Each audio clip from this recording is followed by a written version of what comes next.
Avant les cahiers et les post-it, sur quoi nos ancêtres écrivaient-ils? Spoiler, pas sur des tablettes de pierre à chaque fois, sinon bonjour les tendinites. C'est très dur et ça fait mal.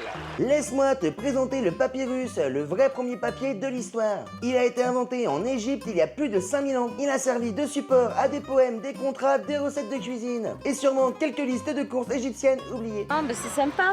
Si t'as déjà entendu le papier c'est des arbres, oublie ça pour les Égyptiens. Eux, ils utilisaient des plantes marécageuses qu'ils transformaient en rouleaux d'écriture. Le procédé était très simple. C'est simple, tu sais. On coupe des bandes de papyrus en fines bandes. On les presse et on les croise pour faire une feuille. On laisse sécher et hop, prêt à l'emploi. Et contrairement à la pierre et à l'argile, c'est léger et transportable. Du coup, les scribes ont pu arrêter la muscu forcée. Et on peut écrire des kilomètres de texte sans se péter le dos. C'est une bonne situation, ça, Scribe.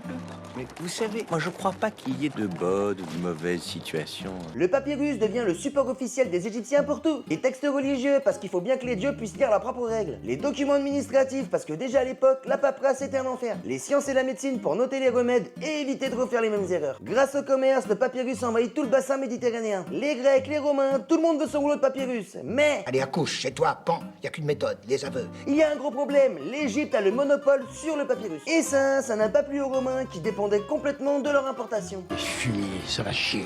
De nouveaux supports d'écriture apparaissent. Le parchemin, plus résistant, est fabriqué à partir de peaux d'animaux. Le papier, inventé en Chine, beaucoup plus pratique et moins cher. Petit à petit, plus personne ne fabrique de papyrus et il finit par disparaître au profit du papier moderne. La petite anecdote. Tu pensais que le papyrus était fragile? Détrompe-toi, mon gars. Certains papyrus vieux de plus de 2000 ans sont encore lisibles aujourd'hui. Alors que pendant ce temps, ton ticket de caisse disparaît au bout de 2 semaines. Comme quoi, ils savaient faire du durable. Toucher daté, c'est de la qualité. En conclusion, un héritage qui ne s'efface pas. Le papyrus a peut-être disparu, mais sans lui, pas de livre, pas de papier, et probablement pas de civilisation comme on la connaît. Si t'as aimé cette vidéo, tu lâches ton meilleur like et tu t'abonnes.